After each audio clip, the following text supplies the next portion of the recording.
Querido Padre Jader, obrigado pelo convite para visitar a sua paróquia, celebrar com vocês.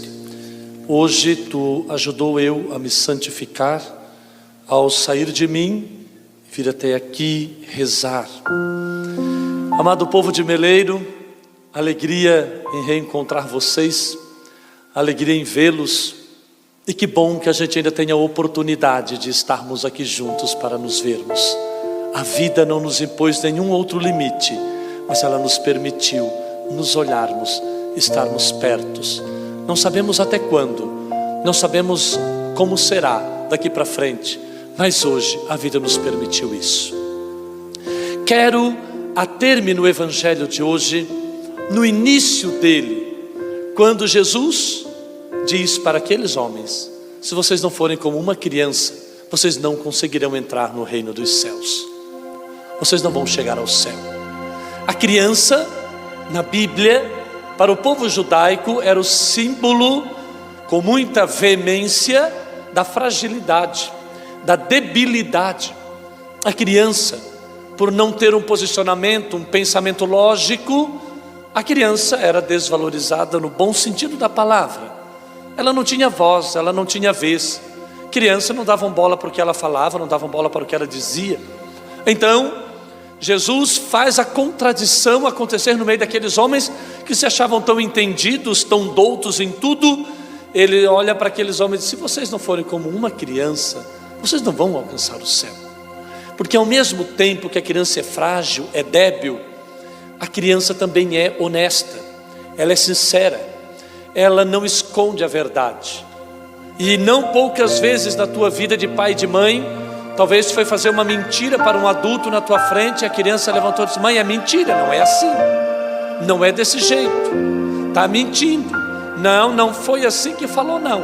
E você passa vergonha na frente de outro quando você tentou mentir na frente de uma criança, porque a criança é honesta, a criança não reserva falsidade, ela não reserva invenções, ela é o que é. E é aqui que eu queria terminar. A primeira experiência que fazemos no mundo é a experiência do cuidado, mesmo que você não saiba, porque era um recém-nascido. Mas a primeira experiência que tu fez foi a experiência do cuidado. Antropologicamente falando, a primeira experiência que fazemos no mundo é o de ser cuidado. Nós nascemos muito precários. Talvez de todos os seres vivos da face da terra, nós somos os que mais nascemos incompletos. Entramos no mundo tão dotados de fragilidades que nós não somos capazes de ficar sozinhos. Não tem como pegar uma criança, largar aqui e ela dar conta da vida. Ela não sabe falar, ela não consegue pronunciar as palavras monossílabas, nada. Ela não consegue pedir comida, ela não consegue dizer que está com sede, que está com fome, que está com dor, nada. Entramos no mundo tão dotados de fragilidades que nós não somos capazes de ficar sozinhos. Nós não temos condições de nos alimentar, a gente não tem condições de cuidar das nossas necessidades vitais mais básicas. A gente inteiramente é entregue ao cuidado do outro. O outro manipula, faz com a gente o que ele quer, ele domina a gente, dá a comida que quer, e a gente também não sabe se dizer se está gostando ou não está gostando. Pai, mãe, as pessoas mais próximas são elas que cuidam da nossa indigência, são elas que diminuem as nossas inseguranças, os nossos medos, porque nós somos literalmente expulsos do ventre. Por isso que tem uns que não querem nascer, tem uns que precisam ser tirados à força, porque o ventre é o lugar do conforto. Durante 9 meses nós ficamos ali, sendo supridos de todas as necessidades básicas, sem fazermos nenhum esforço. De repente, pela força da contração, que é um movimento natural da vida, não é inventado, não, é natural da vida, por esse movimento de contração, a nossa mãe nos jogou para estarmos no lugar certo. A mãe disse para a gente: vai viver agora. Vai viver, vai construir a tua vida. A gente inicia um processo humano que passa pela indigência. Eu sou indigente quando nasço, e você é também. E essa indigência vai diminuindo à medida em que a gente vai tomando essa vida nas mãos, à medida em que vamos construindo possibilidades de cuidar da gente. Depois, claro que você continua tendo muitos aspectos dessa indigência, mas aquela original que você tem nos primeiros anos de vida, você vai ganhando autonomia e vai administrando melhor. Você se torna capaz de cuidar de muitas coisas que antes você não era, por causa dos limites do corpo, da mente. Só que nós vamos sofrer indigências a vida inteira. Indigências mentais do que a gente vai aprendendo, que a gente começa o ciclo de aprendizagem, que a gente não pode colocar, por exemplo, a mão no fogo porque queima. Um dia a gente aprende, por quê? Porque queimou a mão. Que a friagem adoece. Você começa a aprender a cuidar das suas indigências. Você vai aprendendo as experiências do limite, que são positivos. E todos nós passamos por aprender as experiências do limite.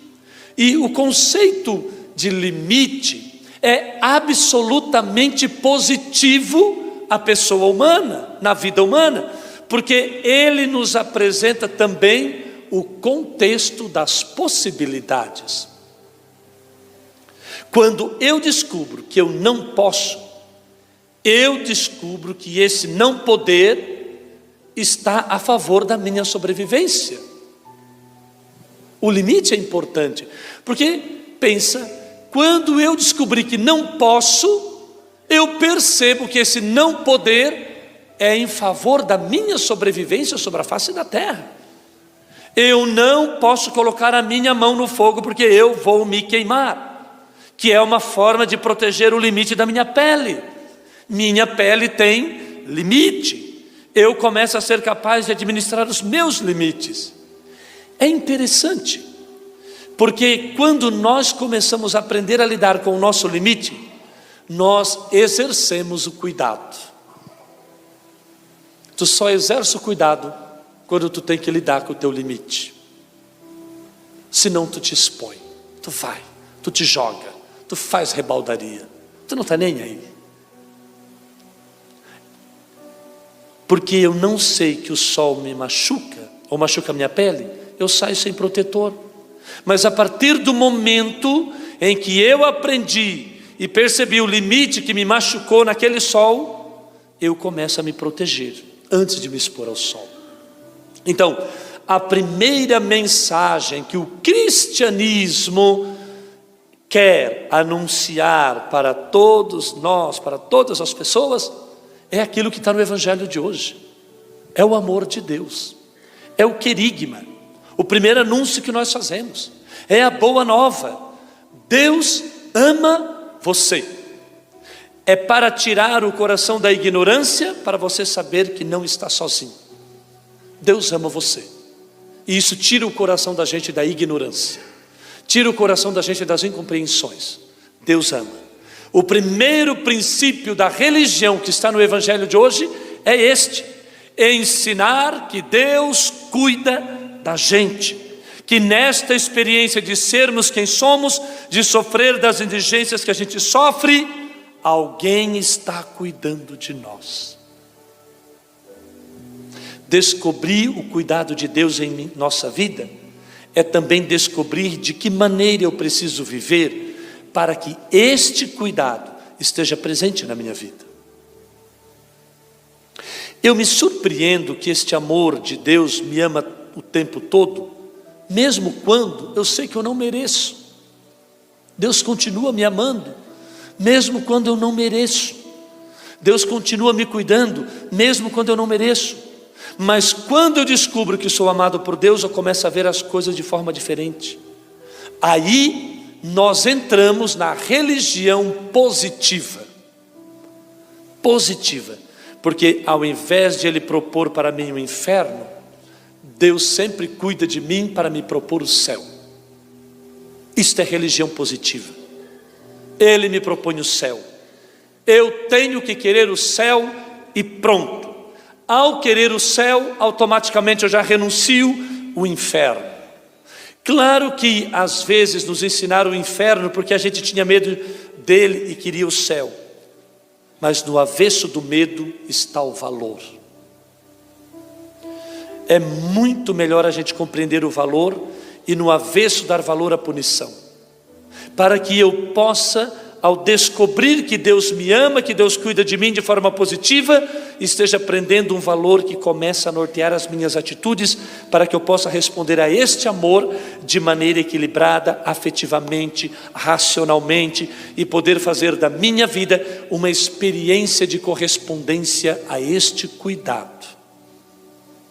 As nossas doenças, elas são fruto das nossas atitudes. As nossas doenças são frutos do nosso não cuidado. As nossas doenças são frutos das nossas irresponsabilidades humanas. Não questione Deus o porquê que você está com essa doença. Não brigue com Deus porque que você está com essa doença. Não xingue Deus porque você está com essa doença. São as nossas irresponsabilidades humanas.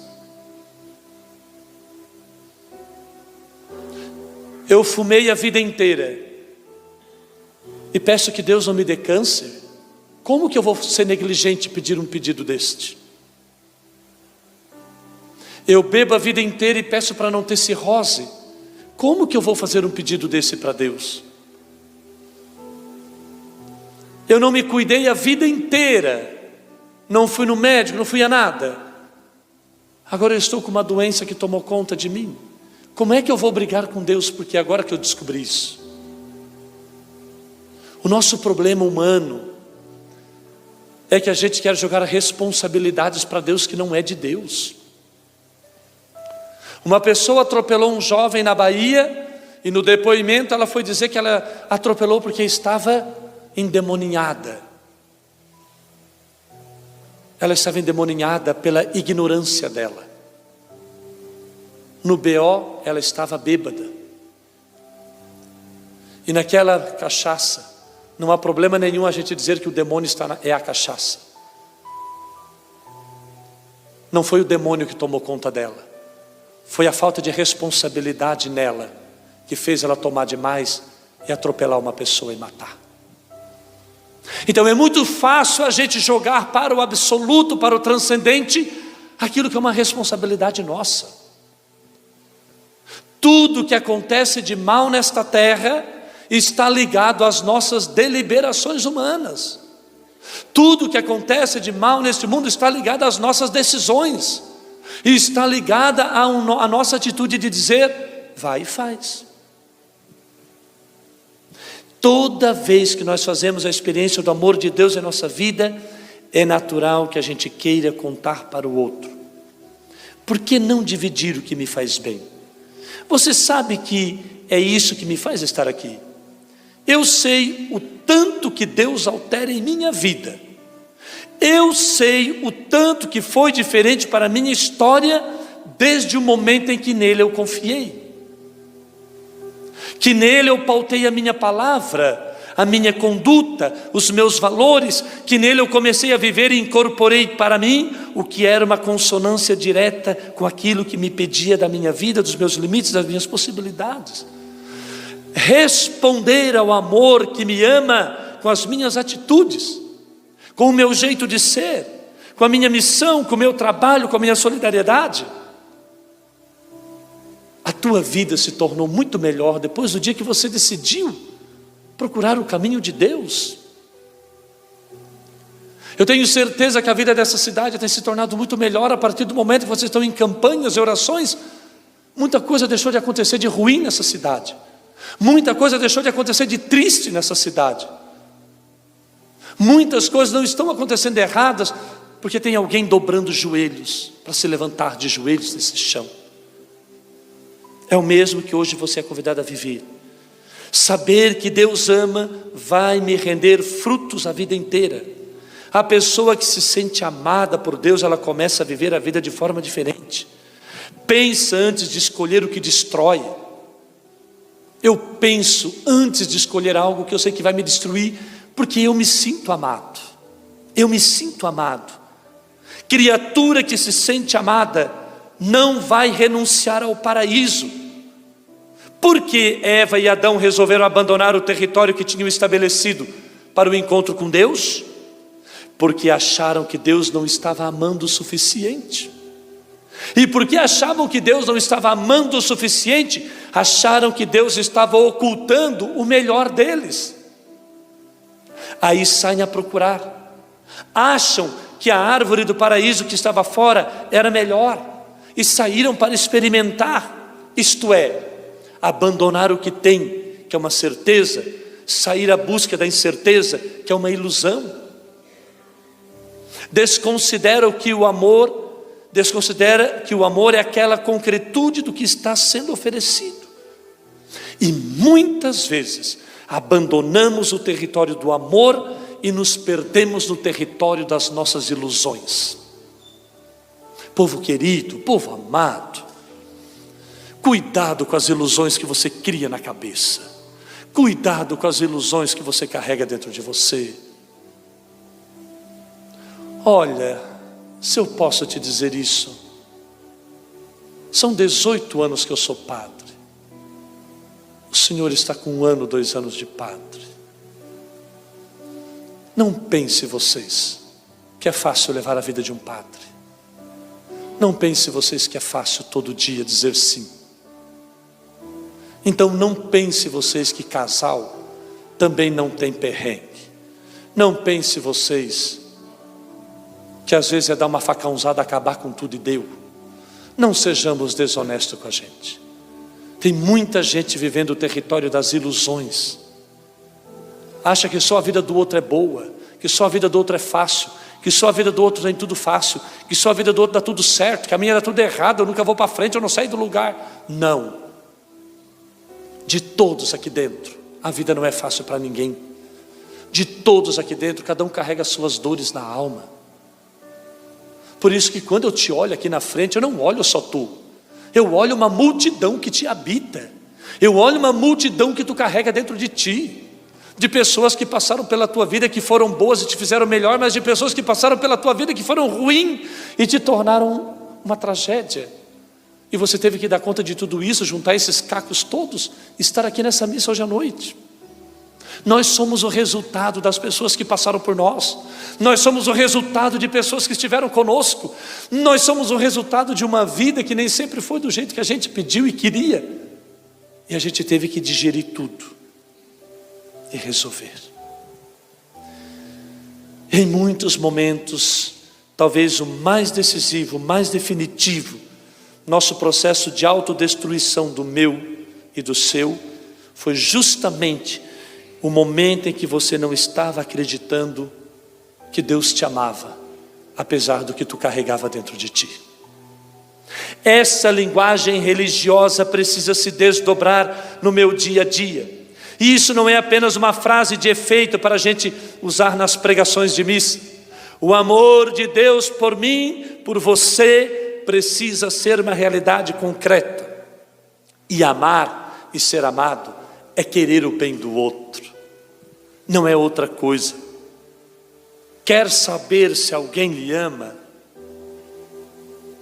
É ver se ele lhe quer bem e se esta pessoa está comprometida, está fazendo de tudo para você crescer, para que você abandone o território da sua ilusão e chegue realmente ao território da sua realidade, onde você precisa crescer. Te comprometa com as pessoas que se comprometem contigo. Não jogue fora pessoas que são importantes na vida. As pessoas que realmente nos amam, elas nos querem no lugar certo, ainda que não seja o lugar que elas desejam para nós.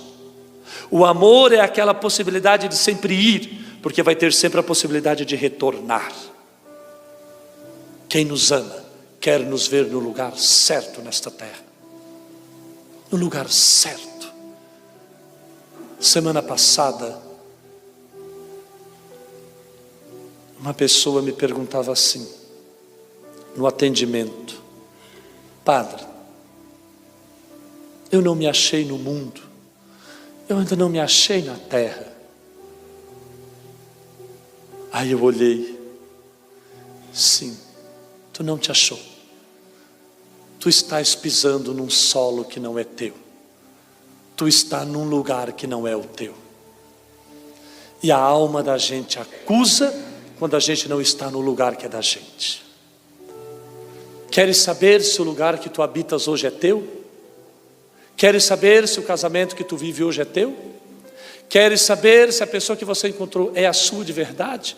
Queres saber se a vida que você vive é essa que era para você viver? Te pergunta se aqui dentro existe paz. Quando a gente está no lugar certo, a gente carrega paz, mesmo que por fora seja uma muvuca. Mas a gente está em paz, a gente passa isso tudo e supera. Quando a gente não está em paz, a gente vai se tornando azedo, amargo, um peso para os outros, um peso para a gente. A gente carrega um monte de doença no corpo, leva um monte de doença na vida fora, porque assumimos um lugar que não era o nosso. E a gente olha para trás na vida com pesar, porque vivemos uma vida que não foi a nossa. Vivemos uma vida que os outros quiseram que a gente vivesse. Fomos o que os outros quiseram que a gente fosse, mas a gente nunca foi a gente de verdade. E isto é o que há de mais cruel. É a pior das enfermidades que o mundo tem hoje, de pessoas que viveram o que os outros quiseram e não o que elas são de verdade. Por isso termino: esse mundo está aí para ser conquistado. E eu fico feliz quando vejo pessoas que eu amo indo mais alto, que antes nem sabia que existia aquilo.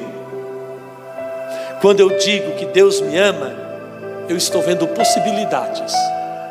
Se você sabe que Deus quer o seu melhor, você não vai se acomodar em sua miséria, em seus defeitos.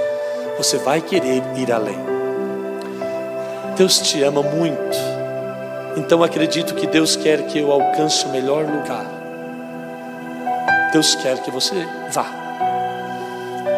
E se o teu coração não for como o de uma criança, vocês não entrarão no reino dos céus. Deus é capaz de deixar tudo para conquistar o teu território humano. Deus é capaz de trocar tudo, tesouros, para ver você no lugar certo, para ver você encontrado como pessoa, para ver você realizado como pessoa. Então, se eu posso terminar como padre a minha homilia de hoje, eu termino só te fazendo um pedido. Eu desejo que um dia tu sejas uma pessoa inteira, não importa a idade que tu estás. Ir atrás de quem a gente é nunca é tarde. Ir atrás de quem a gente nasceu para ser nunca é tarde. Triste é a gente morrer não sendo o ser humano que Deus fez para a gente ser nesta terra, que Deus fez para a gente conquistar. Por isso, termino despedindo com muito amor e carinho. Vai, não tenha medo, não importa a tua idade. O que importa é que no último respirar da tua vida, quando ninguém puder mais fazer nada por ti, quando nenhum ser humano e nenhum dinheiro desta terra puder fazer nada por ti, eu só desejo uma coisa: que no teu último respiro tu faça por ti mesmo o que ninguém pode fazer. Te dar a resposta mais desafiadora que o ser humano carrega como pergunta dentro dele. Que no último suspiro tu possa olhar o filme da tua vida e dizer: eu estou indo embora, mas passei pela terra e eu fui alguém que me encontrei eu fui feliz sendo a pessoa que fui.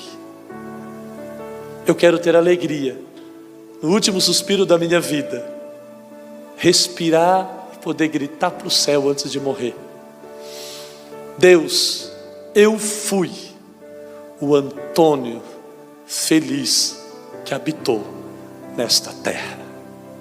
É o último compromisso que tu vai ter nesta vida, de olhar para trás e ver que valeu a pena tu ter vivido esta vida que tu viveu.